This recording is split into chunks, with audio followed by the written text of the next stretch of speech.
Sharp whispers filled the castle hall. Nobles, clad in black and pale-faced, gestured around a large, dark wooden table. Candlelight cast long shadows, as if darkness itself listened intently to their words. As I moved among them, serving goblets of red wine, I felt their gazes of scorn and apprehension turn towards me, a mere serving girl amidst titans in decline. The murmuring about the vampire king's rumored dethronement seeped into my ears like poison. I navigated the tray carefully, avoiding the dissecting stares. Amidst the tension, my heart leaped as I felt the king's hand brush mine. An accidental touch, a flicker of recognition. His eyes, deep and lost, fixated on me. He was a man shrouded in mist, adrift in his memories, while the echo of voices around me became a haunting melody. A part of me knew my touch, light as a night breeze, held the power to soothe him. But in that moment, he merely seemed a stranger, a fellow shadow. The nobles whispered about his mental frailty, as if the king's weakness were a feast laid out before them. One, with a scowling gaze, rose and made a grim reaffirmation of the monarch's state of mind. My chest tightened, a true knot in my stomach. It was sacrilege to discuss the king in his presence, yet, paradoxically, my mind swirled with questions. What would happen if he were deposed? What would follow? A new leader without the same ties, the same history? A sense of unease swelled within me. Returning to my duties, tumultuous feelings surged within me. The king's touch still lingered, warm and familiar. What did it mean? What did he hide beneath that shell of confusion? A flicker of instinct urged me to investigate, to uncover the truth and understand the man who had once been the kingdom's protector. His royalty always carried a weight that went beyond a crown of thorns. As soon as I left the hall, I leaned against a shadowed wall. There was something more, a sign that the king still held deep secrets, more than mere doubt or confusion. A mystery pulsed beneath the surface, and that night became a key to doors we hadn't known existed. The feeling that what is marked is found resonated within me. I was determined to follow the trail, to investigate the shadows lurking behind his weakness. Something ignited within me. The search for truth had begun.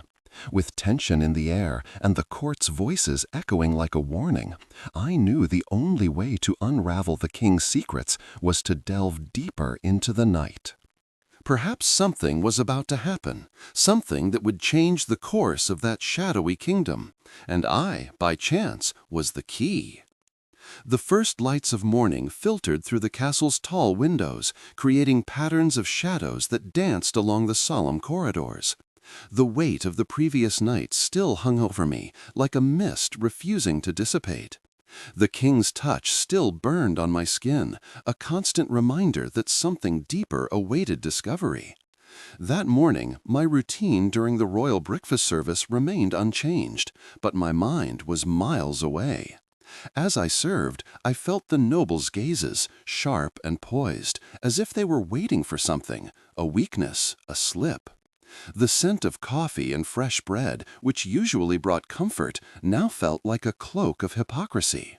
I glanced discreetly at the king, sitting at the table, staring out the window.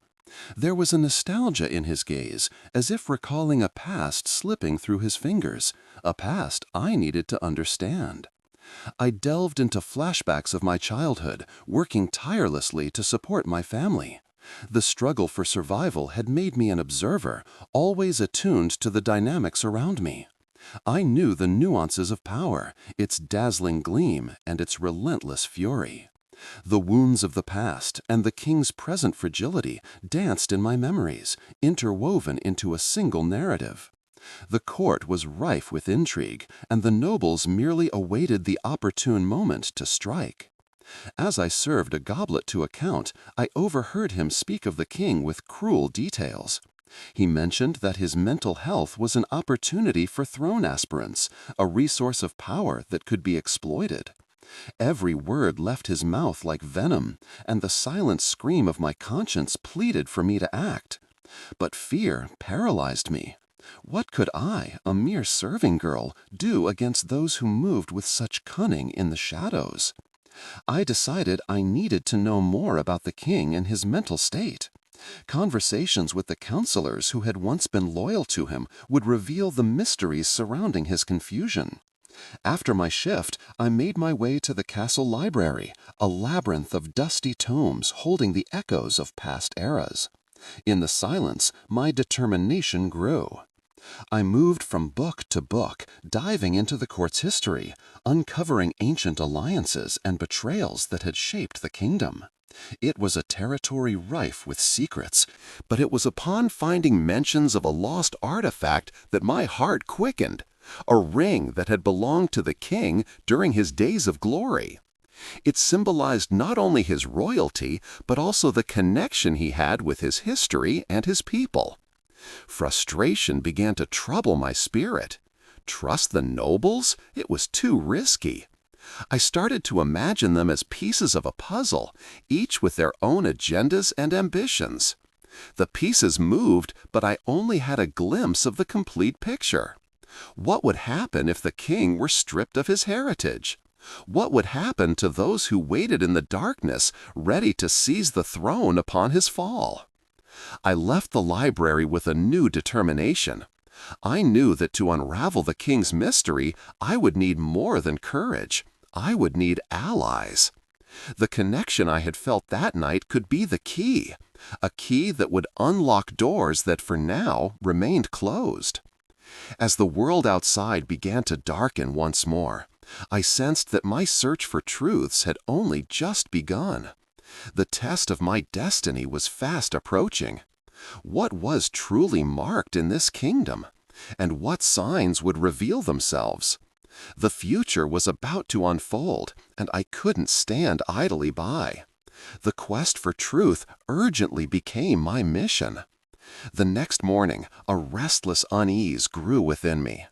The castle, with its imposing walls and echoing corridors, seemed a labyrinth of secrets, and I was determined to uncover what lay hidden in the shadows. The royal morning service, once a simple routine, now pulsed with possibilities.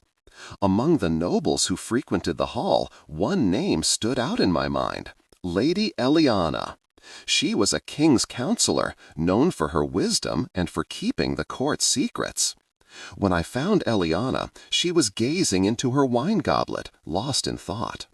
"Lady Eliana," I called, trying to contain my anxiety. "May I ask you a question about the king?" She looked at me, intrigued, as if I had broken a spell. "He was great, but now what remains is a shadow of his former self. Those who surround him are predators disguised as allies," she replied, with a nostalgic glint in her eyes. "There's something that connects me to him, isn't there?" I asked, searching between the lines for a deeper reason for the touch we'd shared. "Yes, but knowing what that means depends on you. The king's secrets still surround him. Discover what the ring he wore was. It may be the key to what he lost," Eliana declared, her voice carrying the weight of something far greater. Those words pulled me into an abyss of possibilities. The ring, an artifact of power and symbolism, could be the link between the king's glorious past and his current state, consumed by confusion. Determined, I headed to the counselor's wing, where the king's ancient documents were kept. In the library, the scent of mold mingled with the weight of history as I examined dusty pages. Each journal revealed secret meetings, broken alliances, and a torment that seemed to consume the monarch's soul. One passage caught my attention, mentioning the lost ring as a symbol of his identity. Returning to the morning service, a new focus burned within me. The nobles watched me with suspicion, aware that I sought the truth. But I wouldn't give up. The connection I'd felt with the king was intensifying, and the urgency to act propelled me forward. Challenges were mounting, but my determination grew. I knew that to restore the king and perhaps save the kingdom, I would need not only the ring, but also the courage to bring the truth to light. The future was fraught with promises and perils, and the symbol of the past could very well be the key for all of us. What was marked was beginning to be revealed. Now, the search for answers wasn't just a mission, it was a journey that could change the fate of all who inhabited that castle. Night fell like a shroud over the castle, and shadows grew denser as I explored the corridors. I decided it was time to act. The ring, that forgotten symbol lost in the mists of time, needed to be found.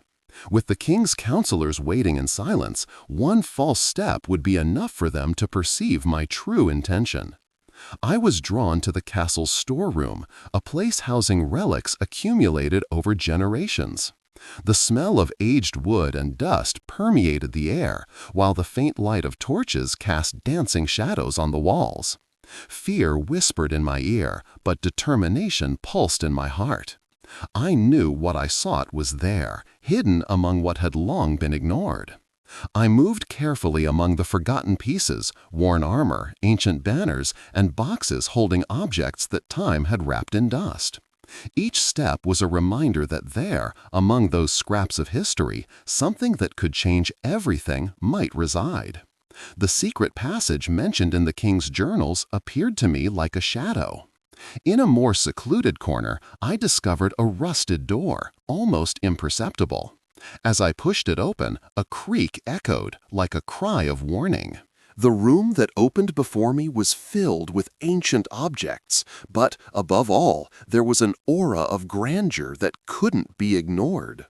The ring could be among these forgotten treasures. I scanned the room, examining each trinket.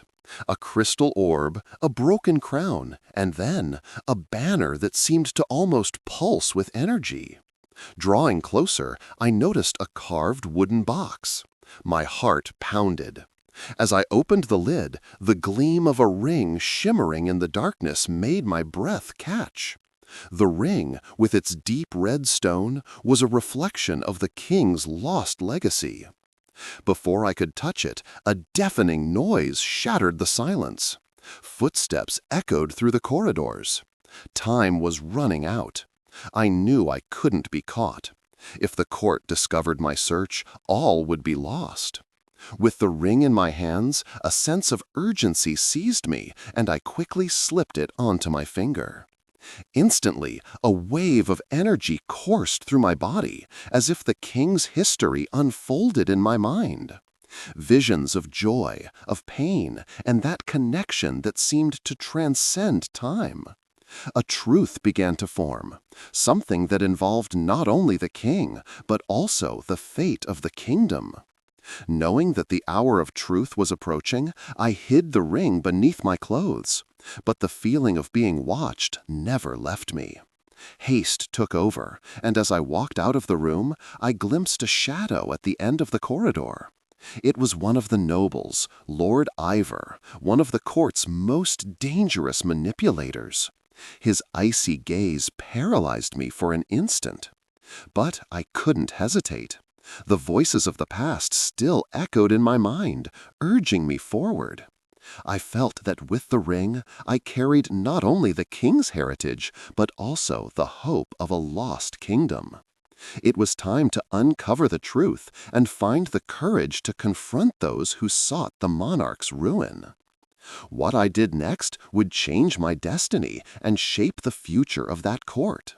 The search for truth had intensified. The next step would be more perilous than any other. I held the power of the past in my hands, and it was time to reveal it to the world. The dark corridor seemed to stretch endlessly as I traversed it, Lord Ivor's presence intensifying like poison. His piercing gaze followed me, and I felt the weight of the ring on my finger.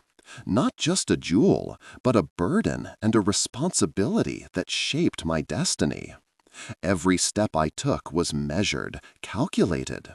The awareness that the truth might not be welcome in the court pulsed in my chest. Ivor moved closer. his soft voice carrying a veiled threat. "You're far from your duties, girl. What brings you here?" He deflected attention from himself, as if to divert me from my path.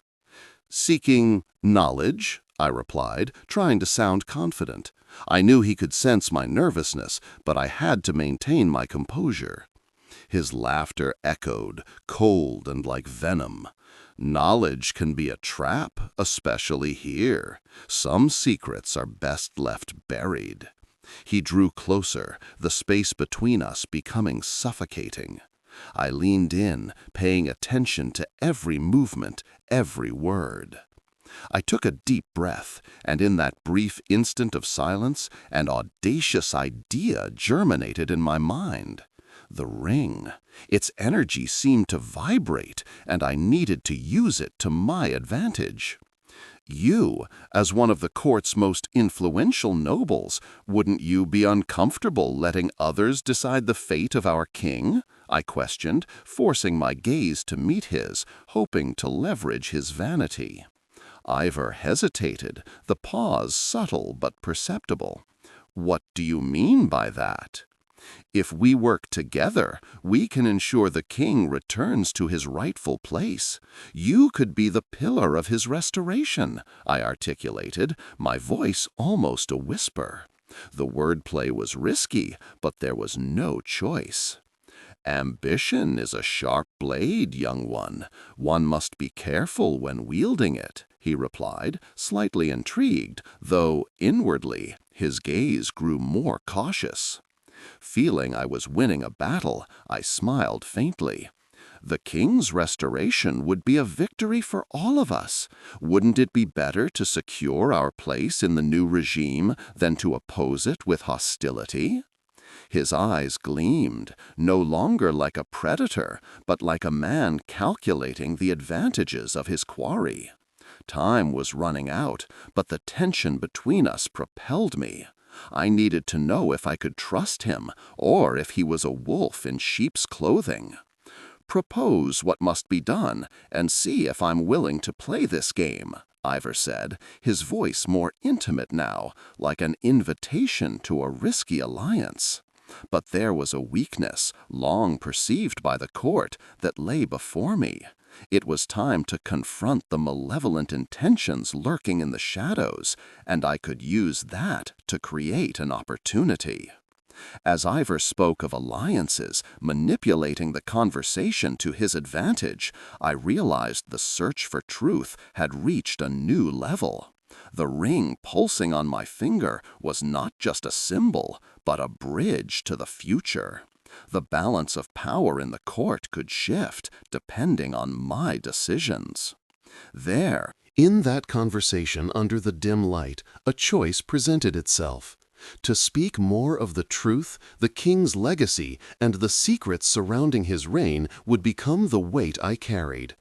Every word we exchanged, every plan we forged, would decide the fate not only of the king, but of an entire kingdom steeped in shadows.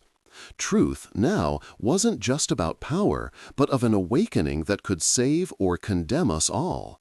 The game had only just begun, and I was prepared for its consequences. Tension hung in the air as Ivor and I outlined the next steps. "We need a distraction," I suggested, a plan forming in my mind.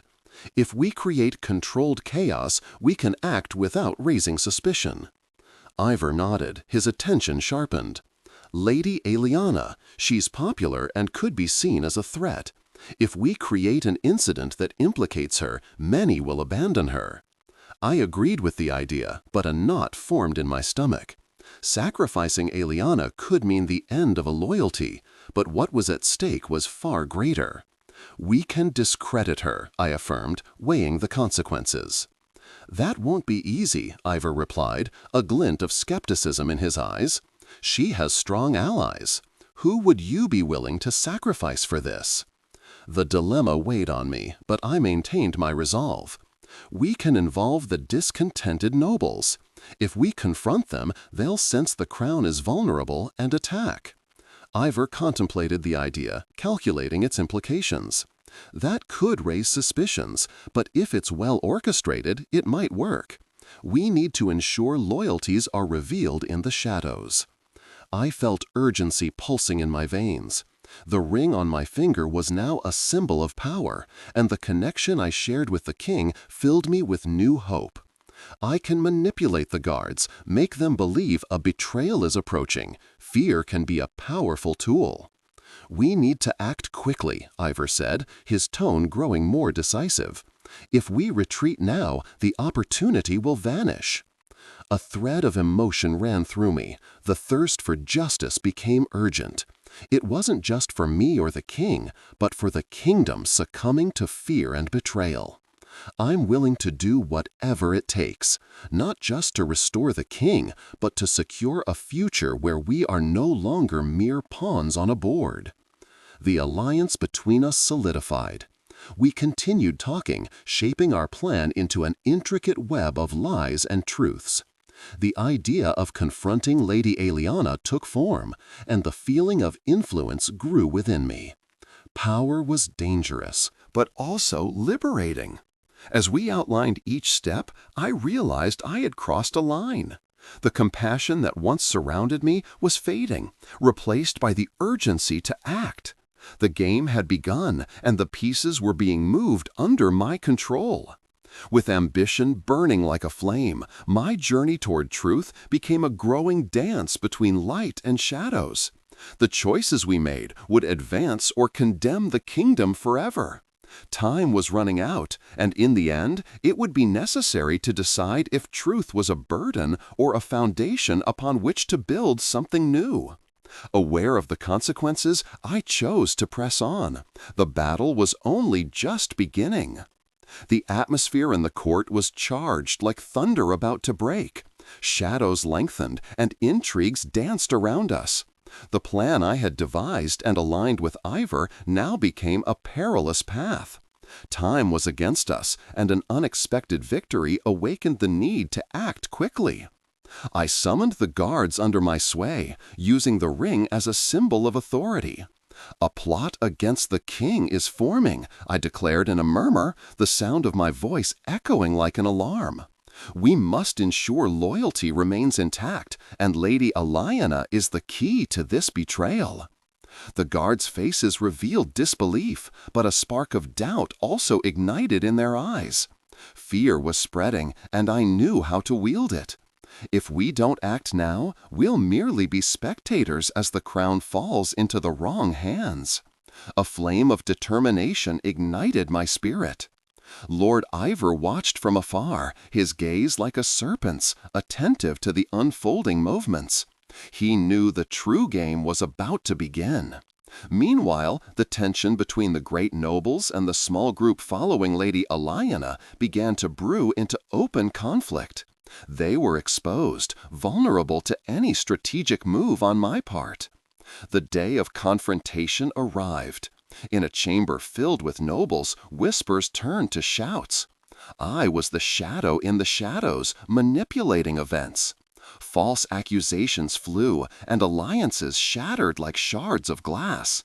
First, I called Lady Aliana, who entered with the confidence of a queen, but her smile soon transformed into suspicion.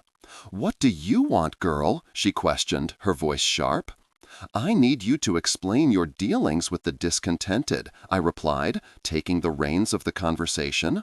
With each word, I felt the ring's power pulse in response, as if attuned to the unfolding plot. Accusations flew, and the atmosphere grew tense. Losing ground, Aliana accused the nobles of conspiracy. It was the outcry I expected. Chaos formed around her, and as the dispute intensified, I realized how loyalties fractured. Each noble feared for their own skin.